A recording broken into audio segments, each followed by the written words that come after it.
Hello everyone, welcome back to our YouTube channel Smart Preparation to Success. How are you all? I hope everyone are fine and doing well. So ఈరోజు మనం తెలంగాణ మూమెంట్స్లో gentlemen agreement గురించి discuss చేద్దాం. Gentlemen agreement 1956.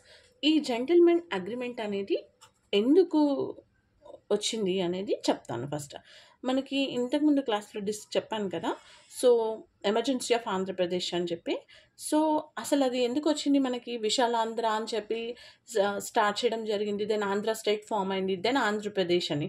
So ఇక్కడ ఏంటి అంటే, ఎప్పుడైతే discussion start అయిందో about merging of Andhra and Telangana అని, సో అప్పుడు తెలంగాణ వాళ్ళకి కొన్ని డౌట్స్ అండ్ ఫియర్స్ ఉన్నాయన్నమాట. ఒకవేళ మర్జ్ అవుతే మాకు ఏ ప్రాబ్లం అవుతుందా ఇలా అని చెప్పి కొన్ని డౌట్స్ ఉన్నాయన్నమాట. సో ఆ డౌట్స్ని క్లారిఫై చేయడానికి సెంట్రల్ హోమ్ మినిస్టర్, ఎవరు మనకి central home minister Govind Vallabh Pant ఒక మీటింగ్ని కండక్ట్ చేశారు. ఎక్కడ కండక్ట్ చేశారు ఆ మీటింగ్ అంటే, హైదరాబాద్ హౌస్ గెస్ట్ హౌస్, అది ఎక్కడ ఉంది, ఢిల్లీలో ఉంది. అక్కడ మీటింగ్ కండక్ట్ చేశారు. ఓకే, సో ఆ మీటింగ్ పేరే జెంటిల్మెన్ అగ్రిమెంట్ అనమాట. ఓకే, మరి ఈ అగ్రిమెంట్కి ఎవరు అటెండ్ అయ్యారు అంటే, ఆంధ్ర రీజన్ నుంచి 4 మెంబర్స్ అటెండ్ అయ్యారు, తెలంగాణ రీజన్ నుంచి 4 మెంబర్స్ అటెండ్ అయ్యారు. ఓకే, ఇది ఎప్పుడు జరిగింది, 20 February 1956. Okay, up to now clear. Next, so ఆ 4 మెంబర్స్ ఎవరు అంటే, తెలంగాణ రీజన్ నుంచి Burugula Ramakrishna Rao, K V Ranga Reddy, doctor M Chenna Reddy, J V Narasimha Rao. Okay, ఈ నేమ్స్ చాలా ఇంపార్టెంట్, గుర్తుపెట్టుకోవాలి. ఎందుకంటే ఈ అగ్రిమెంట్ పైన సైన్ చేసింది వీళ్ళే కాబట్టి మనకి చాలా స్కోప్ ఉందన్నమాట ఈ క్వశ్చన్స్ అడగడానికి. ఓకే, ఆంధ్ర రీజన్ నుంచి ఎవరు, బెజవాడ గోపాల్ రెడ్డి, ఎన్ సంజీవారెడ్డి, సర్దార్ గొత్తులచ్చన్న, అల్లూరి సత్యనారాయణ రాజు. ఓకే, ఈ నేమ్స్ మాత్రం చాలా ఇంపార్టెంట్, గుర్తుపెట్టుకోవాలి. Okay, so total 8 members attended the meeting. Okay, now the struggle and the betrayal అనేది ఒక బుక్. ఓకే, ఇది ఎవరు రాశారు, కేవి రంగారెడ్డి. ఓకే, నౌ ఈ జెంటిల్మెన్ అగ్రిమెంట్లో ఏంటి, అగ్రిమెంట్ అంటున్నాం, అగ్రిమెంట్లో మనకి పాయింట్స్ ఉంటాయి కదా, అవి చదివిన తర్వాతనే మనం సైన్ చేస్తాము. ఓకే, సో ఇక్కడ ఈ అగ్రిమెంట్ దేనికోసం, మర్జింగ్ ఆఫ్ 2 రీజన్స్ని మర్జ్ చేస్తున్నాం మనం. సో మర్జ్ చేస్తున్నప్పుడు మనకు అగ్రిమెంట్లో కొన్ని పాయింట్స్ ఉంటాయి. అవి ఎన్ని పాయింట్స్ అంటే 14 పాయింట్స్. ఓకే, 14 పాయింట్స్ ఉన్నాయన్నమాట. So each and every one will discuss. Now the first point ఏంటి, Telangana income should be spend for Telangana development. So ఇప్పుడు మర్జ్ అవుతుంది, తెలంగాణ అండ్ ఆంధ్ర మర్జ్ అవుతుంది. మరి అప్పుడు మనకి తెలంగాణ ఇన్కమ్ అంటే తెలంగాణ నుంచి వచ్చే ఏదైతే ఇన్కమ్ ఉందో అది తెలంగాణ డెవలప్మెంట్కి మాత్రమే పెట్టాలి అని చెప్పి వీళ్ళ డిమాండ్ అనమాట. So expenses of both reasons to be shared fairly. ఏవైతే ఎక్స్పెన్సెస్ ఉన్నాయో అవి ఇద్దరికి కూడా ఫెయిర్లీగా షేర్ చేయాలి. ఓకే, వాళ్ళకి ఎక్కువ వీళ్ళకి తక్కువ అని చేయకూడదు అనమాట. ఓకే, నౌ ఎందుకు ఇది చెప్తున్నారు అంటే, ఆల్రెడీ తెలంగాణ అనేది డెవలప్డ్లో ఉంది. ఓకే, సో ఆంధ్ర అనేది అన్డెవలప్డ్లో ఉంది. కాబట్టి ఇక్కడ ఏం అడుగుతున్నారు, మా ఇన్కమ్ మాకే పెట్టాలి డెవలప్మెంట్కి, అండ్ ఎక్స్పెన్సెస్ ఏవైతే ఉన్నావో బోత్ షేర్ ఫెయిర్లీ అని చెప్తున్నారు. ఓకే, నౌ సెకండ్ పాయింట్ ఏంటి, Telangana assembly will decide how to implement liquor ban in Telangana.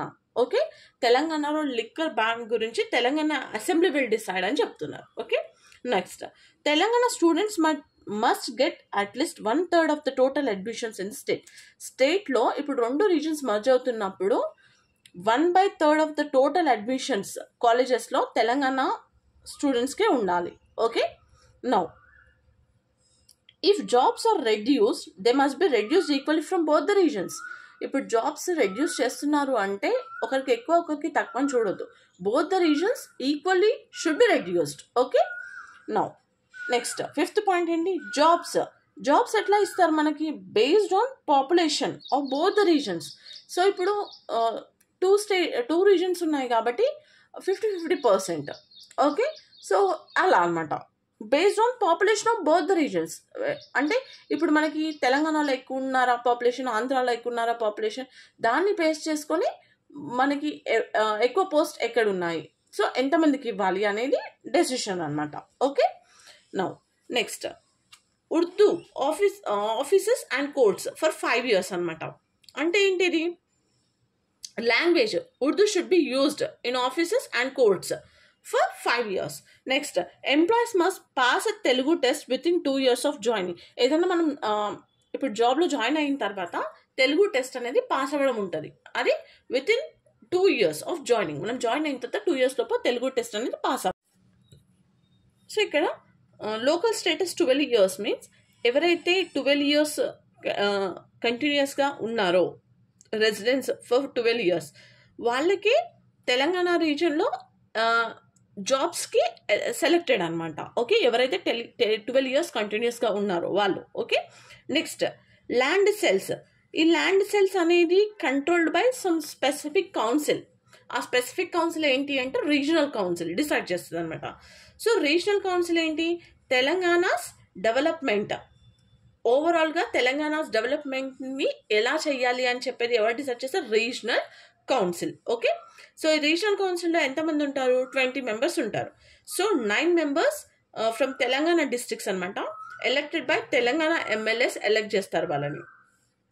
6 from assembly on parliament, assembly or parliament elected by Telangana representatives. 5 others elected by Telangana MLAs. Okay, ఇది chief minister or deputy chief minister from Telangana will be the chairman. Chairman ఎవరు ఉంటారు? CM or deputy CM. Okay, next agreement change. So agreement change అంటే ఏంటి అంటే ఎప్పుడైతే ఏదైనా మనము ఇప్పుడు ఏదైతే మాట్లాడుకుంటున్నామో మనము, so if there is any difference opinion between the view of the regional council and Andhra state, ఈ రీజనల్ కౌన్సిల్కి దానికి ఏమైనా చేంజెస్ కానీ ఏమైనా అమెండ్మెంట్స్ చేంజ్ చేయాలనుకున్నా that should be changed only after 10 years. 10 years తర్వాత మాత్రమే చేంజ్ చేయాలి. Okay, next ministers from Andhra and Telangana ఎట్లుండాలి అంటే ఇప్పుడు 2 regions కంబైన్ అవుతున్నాయి కాబట్టి ఎలా ఉండాలి అంటే 60:40 రేషియోలో ఉండాలి. But 1 Telangana minister should be a minister. Okay, ఇక్కడ one Muslim Telangana minister should, 1 Telangana minister should be a Muslim. ఖచ్చితంగా ఒక ముస్లిం మినిస్టర్ అనేది ఉండాలి తెలంగాణ రీజన్ నుంచి. ఓకే, నెక్స్ట్ 13th point ఏంటి? సీఎం ఈస్ ఫ్రమ్ ఆంధ్ర అయితే deputy CM is from Telangana. Okay, ఇప్పుడు CM is from Telangana అయితే deputy CM is from Andhra అట్లా. Okay, Telangana ministers home, finance, revenue, planning and industries, ఈ పోస్టులలో తెలంగాణ మినిస్టర్స్ ఉండాలి. ఓకే, నెక్స్ట్ 14th point ఏంటి?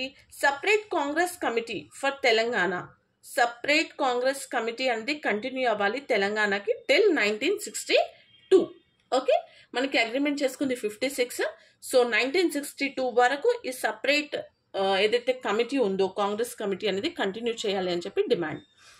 Okay, now but there is only on 2 points no agreement అనమాట. ఆ 2 points ఏంటి అంటే ఒకటి నేమ్ ఆఫ్ ద స్టేట్.